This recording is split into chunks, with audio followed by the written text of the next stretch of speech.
Hello, bien le bonjour à tous. Alors, ben voilà, on se retrouve pour une petite présentation d'un téléphone. Voilà, il y avait un moment que j'en avais pas fait et bah, le plaisir est toujours là, hein. Donc, bah, tout simplement, voilà, vous voyez là le Huawei P10. Huawei P10 qui est là, que j'utilise depuis maintenant plus de 2 semaines. Et bon, voilà, bah, c'est de la qualité Huawei, hein, il n'y a pas à discuter. La qualité est là, le produit fonctionne super bien. Et bah, on va commencer. Allez, c'est parti tout de suite pour les descriptifs et caractéristiques du téléphone.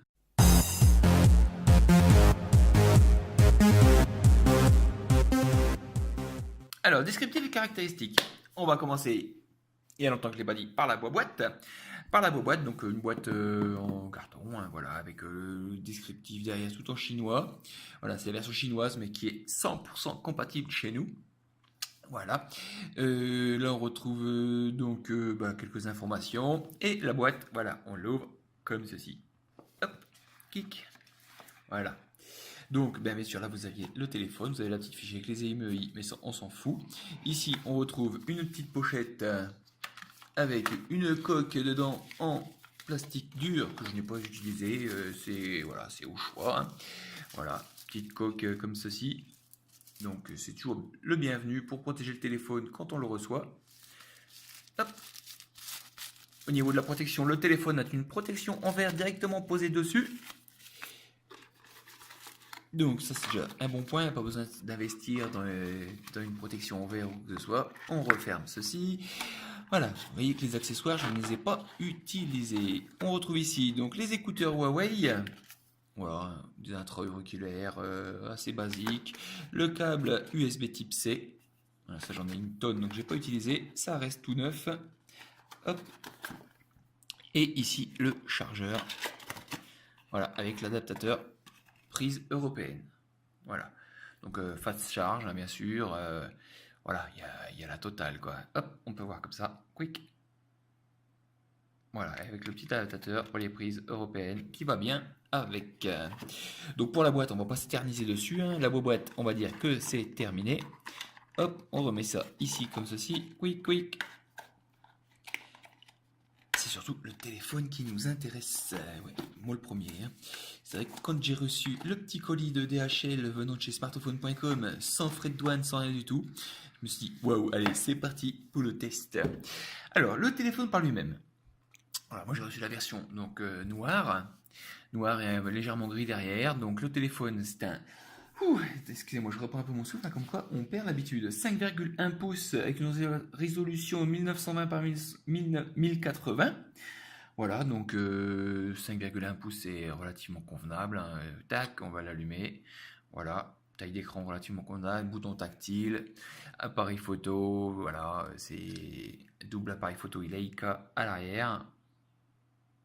Voilà, c'est vraiment qualitativement impeccable. Le petit bouton Power On Off de couleur rouge sur le côté, on peut pas le louper, hein. Mais voilà, ça bouge pas, c'est bien fini. Voilà, la prise de jack, USB type C, le haut-parleur qui est juste ici, qui est un très bon point d'ailleurs, le haut-parleur. Voilà, et on voit bien la protection en verre qui est collée dessus d'origine. Au niveau des caractéristiques, donc, le téléphone fait 145 mm de hauteur pour 69 mm de largeur pour seulement 6,9 mm d'épaisseur. Avec une batterie de 3200 mAh, ce qui est très bon au niveau autonomie. Voilà, ça je vais revenir dessus après. Au niveau de l'autonomie, c'est vraiment top, surtout avec mon utilisation relativement importante en données mobiles et ainsi de suite. Au niveau des bandes fréquences, il est full bande fréquence, que ce soit pour la France, pour la Suisse, pour la Belgique, voilà, il est full bande fréquence, version chinoise, full bande fréquence, donc ça, il n'y a vraiment aucun souci d'utilisation pour nous. C'est la version 4 Go de RAM avec 64 Go de stockage interne que j'ai reçu. Voilà, il peut supporter les cartes micro SD jusqu'à 256 Go, donc walou, hein, il y a largement de quoi faire. Largement de quoi faire. Il est équipé du processeur Kirin 960 octa-core. Voilà, le dernier petit processeur de Huawei, hein, qui va bien. Dual SIM, donc 2 nano SIM ou bien nano SIM carte SD, c'est au choix. Voilà, moi personnellement j'ai mis une nano SIM dedans, ça me suffit largement. Qu'est-ce qu'il y a d'autre? Bah, après, il a tout, hein. Lecteur d'empreintes digitales qui est juste là en bas, le bouton tactile un peu à la Samsung, mais qui fonctionne vraiment très bien, qui est aussi, qui sert aussi de bouton retour, ainsi de suite, pour aller chercher les applications ouvertes et tout ça. Je vais vous faire voir ça après. Relativement bien pratique. USB Type C, Jack 3.5, appareil photo frontal de 8 mégapixels, appareil photo dorsal de... Donc il y en a deux, hein. Comme vous pouvez le voir, il y en a deux. Donc un de 20 millions de pixels et un de 12 millions de pixels. Voilà. Donc un en monochrome, un en couleur pour juste apposer. Enfin voilà, c'est tout un traitement logiciel après. ROM MUI 5.1 sous Android 7. Voilà. Et puis bon, on a à peu près fait le tour de la bête, hein. Vous avez le tiroir carte SIM qui est juste là. Le flash LED. Voilà, hein, on a fait le tour de la bête. Et j'aime beaucoup au niveau design, au niveau qualité. Ouais, voilà, bon, j'adore les téléphones Xiaomi, mais j'adore aussi les téléphones Huawei, donc c'est vraiment un plaisir. Voilà, donc capteur d'empreinte digitale qui ouvre le téléphone. Au niveau des paramètres, donc on va aller faire un petit tour dedans, quick. À propos du téléphone, donc Huawei P10, c'est le VTR AL00, version MUI 5.1, version Android 7, voilà, processeur Silicon Kirin 960, 4 Go de RAM, 64 Go de stockage, blablabla, blablabla, blablabla. Vous retrouvez tout ce que je vous ai dit tout à l'heure. Au niveau des mises à jour, j'en ai eu en 2 semaines, j'ai eu 2 mises à jour, donc il y en a quand même relativement assez souvent. D'ailleurs, même sur le Mat 8 que j'ai reçu, hein, ça fait 2 ans que j'ai le téléphone, bah voilà, je reçois encore régulièrement les mises à jour dessus. Comme quoi, il y a un suivi chez Huawei. Donc, le mode avion, la gestion des SIM, le VLAN. Dans le plus, bah, on a le partage de connexion, la gestion des réseaux mobiles, il est NFC. Voilà. Style d'écran d'accueil, tac, classique. Donc là, vous pouvez choisir soit le classique, soit le mode tiroir. Voilà, hop, voilà, ce qui fait que là, vous vous retrouvez avec le tiroir des applications. Comme sur d'autres ROM, et certains sont réticents s'il n'y a pas le tiroir d'application. Voilà, moi, pour ma part, je n'aime pas. Mais il est l'avantage d'être là, et c'est une option qui est bien pratique. Et moi, je repasse donc en classique, avec le bouton tactile ici. Donc qui permet de faire le retour, qui permet de, tout simplement, voilà, on va aller dans les paramètres, on va prendre le mémoire stockage, on appuie un petit coup, ça fait revient en arrière, ça c'est drôle. Voilà, l'affichage, tac, fond d'écran police, donc là voilà, vous avez tout, un police normal, moi j'aime bien aussi quand c'est en tout petit, voilà,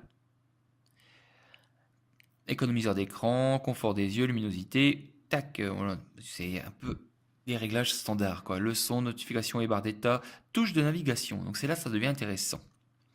C'est là que ça devient intéressant parce que vous avez donc la touche de bouton navigation physique ou bien touche de navigation virtuelle. Vous avez vu, en bas ça vous rajoute, voilà. Donc là il y a le petit tutoriel, hein, tâche récente, ça vous permet écran d'accueil en restant appuyé longuement. Hop, on glisse comme ça ça vous affiche le menu des applications récentes.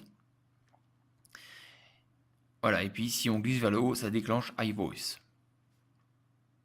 Donc ça c'est bien pratique. Moi personnellement j'ai utilisé que le bouton en bas, que je trouve vraiment très réactif, que ce soit pour le lecteur d'empreintes digitales, que pour, voilà, pour tout. Il est vraiment super réactif. Identification via empreinte digitale, écran de verrouillage, sécurité, confidentialité, assistance intelligente, ne pas déranger, iCloud. Donc si vous créez un compte Huawei, vous avez le droit au cloud.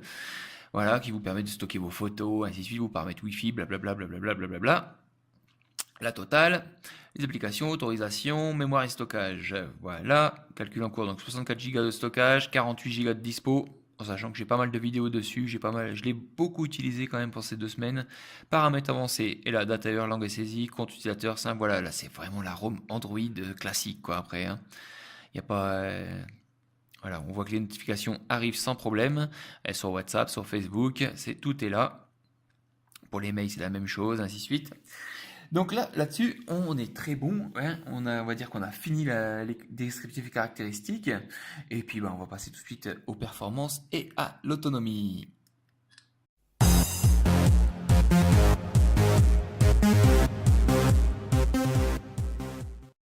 Alors, performance et autonomie. Hop, on redéverrouille.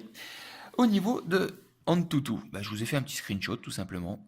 On va aller dans la galerie, quick, capture d'écran, Antutu, voilà. sans optimisation, sans rien. Je l'ai fait à chaud là ce matin comme ça.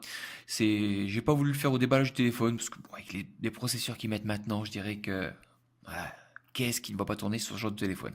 Donc 131 800, donc on va dire 132 000 en gros. Voilà, sur AnTuTu. Donc très bon score, hein. Le téléphone, j'ai pas réussi à le mettre en défaut sur rien de ce que j'ai fait, quoi, hein. J'ai jamais eu un plantage pour rien.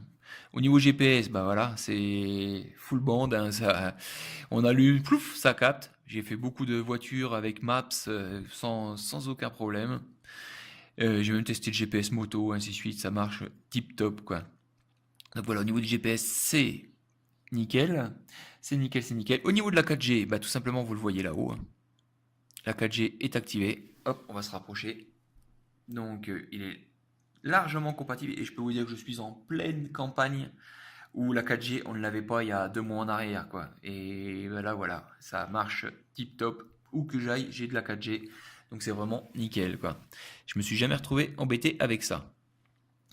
Au niveau de l'autonomie, alors, bah, vous voyez, je l'ai débranché hier vers 10h30. Il me reste 20%, en sachant que bah, cette nuit, je ne l'ai pas utilisé, hein. 10h30 matin, hein. Hier, j'ai pris de la photo, j'ai fait quelques vidéos, ainsi de suite. J'ai bouffé 20%. Personnellement, en l'utilisant tout le temps sur réseau mobile, je dépasse les 2 jours d'autonomie. Bon, je n'écoute pas énormément de musique, par contre, je prends pas mal de photos, je fais pas mal de vidéos. Je suis tout le temps sur Facebook, tout le temps sur WhatsApp, tout le temps en train d'aller voir des mails, toujours en train de surfer.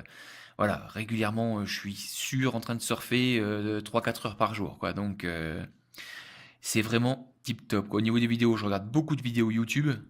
Donc là, bah, ça fonctionne sans problème. Allez, on va aller voir une petite vidéo de Monsieur Stan, par exemple, que j'ai regardé hier, à qui je fais un coucou, voilà, qui nous a mis une petite vidéo sur. Voilà, donc ça, c'en est une de celles que j'ai regardées hier. Et c'est vraiment nickel, quoi. On va juste augmenter un peu la luminosité. Voilà. Et là, l'image est vraiment nickel, quoi. Donc je regarde beaucoup de vidéos, j'en fais aussi pas mal. Donc au niveau de l'autonomie, moi je dirais sur 10, je lui mets un 9,9, quoi. Parce que il chauffe pas, il a une très bonne autonomie qui tient dans le temps. Voilà, donc ça pour moi c'est un gros point fort, c'est son autonomie, sa précision GPS, la 4G partout, tip top. Tip top, tip top. Allez, performance autonomie, on arrête là, c'est pas la peine de s'étendre sur un sujet comme ça, vu le téléphone. Voilà, hein, on va passer au multimédia, donc les photos, la musique, les vidéos.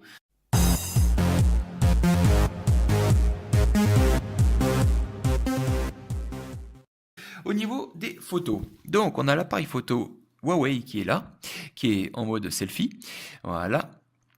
Et donc à droite, vous avez tous les réglages. Donc contrôleur audio pour prendre les photos, voilà, si je vais activer le contrôleur audio, activer le contrôleur audio, prendre des photos lorsque votre voix atteint un niveau décibel prédéfini. Voilà, et là, si photo, photo, tac, ça a pris. On va prendre le petit zigouigoui. Photo. Ça, je trouve ça top. Je trouve ça top. Voilà, il a pris zigouigoui en photo.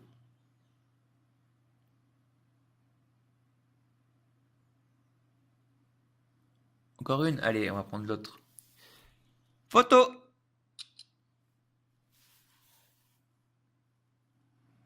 Voilà, ça c'est un gadget qui est relativement sympa, je trouve.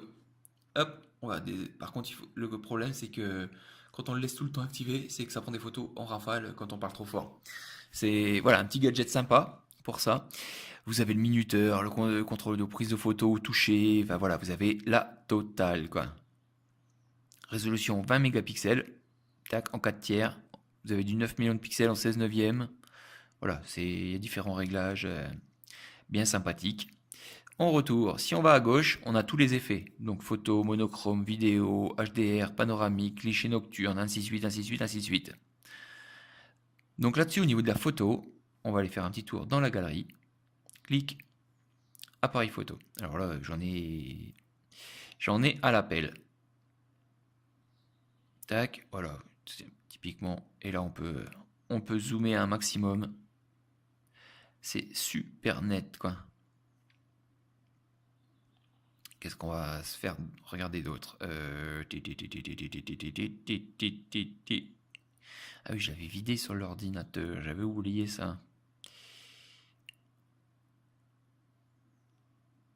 Bah, typiquement, ça c'est de la vidéo.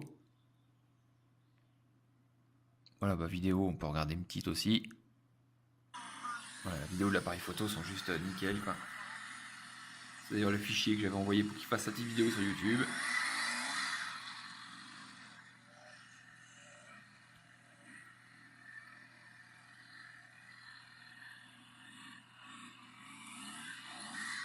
Voilà, le son est bon, hein, c'est... Donc au niveau appareil photo et vidéo, pour moi, j'ai rien à dire, quoi. Il fait des super mises au point. Voilà, là, on peut aller, hop, on peut zoomer un maximum. Voilà, on voit même les coutures. C'est vraiment super net, quoi. C'est vraiment super net là-dessus. J'ai rien à dire au niveau de l'appareil photo. Au niveau bah, donc des vidéos, bah, tout simplement, hop, galerie. Donc, album vidéo de l'appareil photo. Vidéo. On va prendre celle-là. Hop, on va remettre à 0. Et puis on va voir que l'image est vraiment nickel, quoi. Voilà, filmer avec le contraste, c'est vraiment tip top, quoi. C'est vraiment tip top. Ouais. Par rapport au Huawei Mate 9, je dirais que la qualité vidéo est vraiment aussi bonne, l'appareil photo est vraiment aussi bon. Là-dessus, il n'y a vraiment pas de souci. Si, bah, on va se refaire une petite vidéo YouTube pour le plaisir. Tac. Qu'est-ce qu'on va aller voir? Allez, on va aller se faire un petit tour au Pays de Galles. Je suis pas sur la bonne vidéo, bien sûr. Voilà, je fais mon boulet là. Je fais mon boulet. Salut les gars. Voilà. Alors Jean-Claude, vous travaillez dans une ferme, c'est bien ça? Eh ben moi je viens du pays de Galles, j'élève des moutons. Hop, on avance un petit peu. Voilà, et là on peut voir la qualité de l'image. Ok, j'en prends plein la gueule. Vas-y, on va s'arrêter. Le son est vraiment très bon, hein, je vous montre.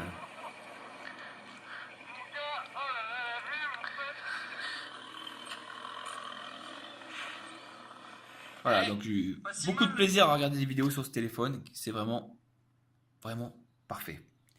Je lui trouve pas de défaut. Voilà, peut-être la taille pour moi, je suis habitué aux 5,9 pouces. Peut-être la taille, allez. Hein.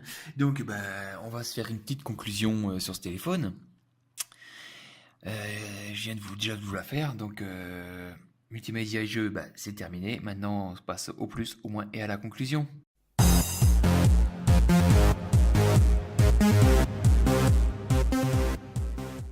Point négatif.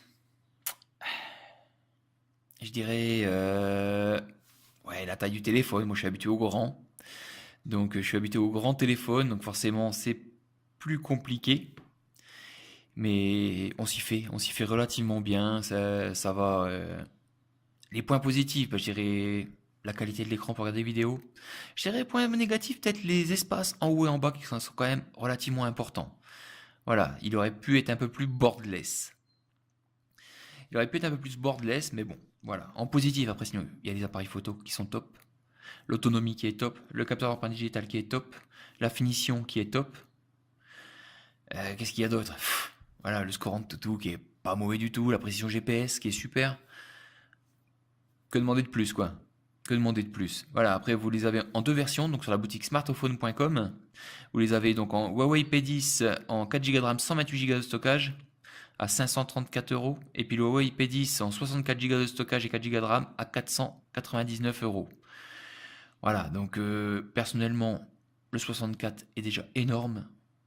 Avec une carte SD de 66 Go, bah voilà, vous avez un smartphone qui est parti pour des années, quoi. Pour des années. Après, je ne vois pas d'autre chose à rajouter sur ce téléphone.